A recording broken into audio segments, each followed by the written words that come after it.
ഈ suggestive trade marks ഉണ്ട്. Suggestive trade marks എന്ന് പറഞ്ഞാൽ നമ്മുടെ ബ്രാൻഡിനെ, പ്രോഡക്റ്റിനെ, ബിസിനസ്സിനെ സജസ്റ്റ് ചെയ്യുന്ന ട്രേഡ് മാർക്ക്. അവർ ഡയറക്റ്റ്ലി ഡിസ്ക്രൈബ് ചെയ്യില്ല, പക്ഷേ in a way they will suggest the goods or services that we provide. അത്തരത്തിൽ നമ്മുടെ ഗുഡ്സിനെയോ സർവീസിനെയോ സജസ്റ്റ് ചെയ്യുന്ന ട്രേഡ് മാർക്കിനെ വിളിക്കുന്ന പേരാണ് സജസ്റ്റീവ് ട്രേഡ് മാർക്സ് എന്ന്. അപ്പോൾ ഈ സജസ്റ്റീവ് ട്രേഡ് മാർക്കിൻ്റെ അടിസ്ഥാനം എന്താണെന്ന് വെച്ചാൽ അത് ഏതെങ്കിലും രീതിയിൽ they will evoke an association or emotion with our product or service. അത് നമ്മുടെ പ്രൊഡക്റ്റിനെയോ അല്ലെങ്കിൽ സർവീസിനെയോ അസോസിയേറ്റ് ചെയ്യും. ആ പേര് കൊണ്ട്, ആ ട്രേഡ് മാർക്ക് കൊണ്ട് നമ്മുടെ പ്രൊഡക്റ്റ് എന്താണെന്നോ അല്ലെങ്കിൽ സർവീസ് എന്താണെന്നോ പെട്ടെന്ന് തന്നെ കേൾക്കുന്നവർക്ക് അസോസിയേറ്റ് ചെയ്യാൻ പറ്റുന്ന തരത്തിലുള്ള ട്രേഡ് മാർക്കിനെയാണ് നമ്മൾ സജസ്റ്റീവ് ട്രേഡ് മാർക്ക് എന്ന് വിളിക്കുക. അത് ഡയറക്റ്റ്ലി ഡിസ്ക്രൈബ് ചെയ്യില്ലെങ്കിലും, അത് ഡയറക്റ്റായിട്ട് അതിനെ സ്റ്റേറ്റ് ചെയ്യില്ലെന്നുണ്ടെങ്കിലും അത് ഒരു തരത്തിൽ അത് സജസ്റ്റ് ചെയ്യുന്നത് കൊണ്ടാണ് അതിനെ സജസ്റ്റീവ് ട്രേഡ് മാർക്ക് എന്ന് വിളിക്കുന്നത്. നമുക്ക് ഉദാഹരണങ്ങൾ നോക്കാം. ടെസ്ല ഒരു സജസ്റ്റീവ് ട്രേഡ് മാർക്കാണ്. ടെസ്ല നമുക്കറിയാം ഉപയോഗിക്കുന്നത് വെഹിക്കിൾസിനാണ്, ഇലക്ട്രിക്കൽ വെഹിക്കിൾസിനാണ് കൂടുതലും അത് ഉപയോഗിച്ച് വരുന്നത്.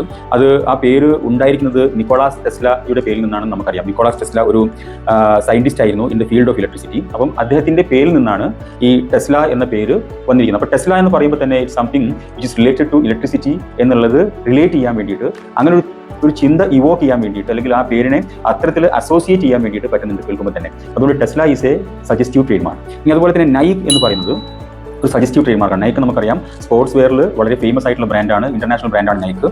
ഈ നൈക്ക് എന്ന് പറയുന്ന പേര് വരുന്നത് റോമൻ സ്പോർട്സ് അത്ലറ്റിക് ഗോഡായിട്ടുള്ള ഗോഡിന്റെ പേരായിട്ടുള്ള നൈക്കിൽ നിന്നാണ്. അപ്പം റോമൻ ഗോഡ് ഓഫ് അത്ലറ്റിക്സ് ആണ് നൈക്ക് എന്ന് പറഞ്ഞാൽ.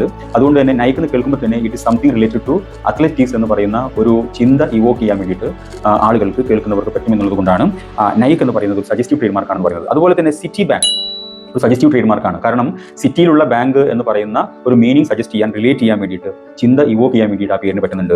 അതേപോലെ jaguar is another suggestive name. കാരണം എന്താണെന്ന് വെച്ചാൽ അത് ഒരു കടുവ പുലി, അമേരിക്കയിൽ കാണപ്പെടുന്ന ഒരു കടുവ പുലി എന്നുള്ള രീതിയിൽ അത് ഒരു അതിൻ്റെ എക്സോട്ടിക് ലുക്ക് കൊണ്ടും അതിൻ്റെ സ്വിഫ്റ്റ് മൂവ്മെന്റ് കൊണ്ടും ഒക്കെ ഭയങ്കര ഫേമസ് ആയതുകൊണ്ട് തന്നെ ജഗ്വാർ എന്ന് പറഞ്ഞാൽ അത്രയും വേഗതയുള്ള ഒരു ആനിമൽ എന്നുള്ള രീതിയിൽ അത് വെഹിക്കിളിനെ പെട്ടെന്ന് തന്നെ, വെഹിക്കിളിന്റെ ക്വാളിറ്റിയെ പെട്ടെന്ന് തന്നെ സജസ്റ്റ് ചെയ്യാൻ വേണ്ടി പറ്റുന്നുണ്ട്. അപ്പോൾ ഇത്തരത്തിൽ ഒരു പ്രോഡക്റ്റിന്റെയോ ഒരു ബിസിനസിന്റെയോ ക്വാളിറ്റിയെ ഡയറക്റ്റ് ആയിട്ട് ഡിസ്ക്രൈബ് ചെയ്യാതെ in a way suggesting it's quality, അതാണ് സജസ്റ്റീവ് ട്രേഡ് മാർക്കുകൾ. ഒരു രീതിയിൽ അത് ക്വാളിറ്റിയെ സജസ്റ്റ് ചെയ്യുകയാണ് ചെയ്യുക, ഡയറക്റ്റായിട്ട് ഡിസ്ക്രൈബ് ചെയ്യാതെ. അത്തരത്തിലുള്ള പദങ്ങൾ നല്ല ട്രേഡ് മാർക്കാണോ എന്ന് ചോദിച്ചാൽ അതെ, നല്ല ട്രേഡ് മാർക്കാണ്. ഡിസ്ക്രിപ്റ്റീവ് പദങ്ങളെ പോലെ അത്ര മോശമായിട്ടുള്ള കാര്യമല്ല, മോശം ട്രേഡ് മാർക്കുകളല്ല. ഇനീഷ്യൽ ബിസിനസ്സിന്റെ തുടക്കത്തിൽ തന്നെ ഉള്ള ആളുകൾക്ക് അവരുടെ പ്രോഡക്റ്റിന്റെയോ ബിസിനസിന്റെയോ പേരായിട്ട് സജസ്റ്റീവ് ട്രേഡ് മാർക്ക് എടുക്കുന്നതിൽ ബുദ്ധിമുട്ടൊന്നുമില്ല.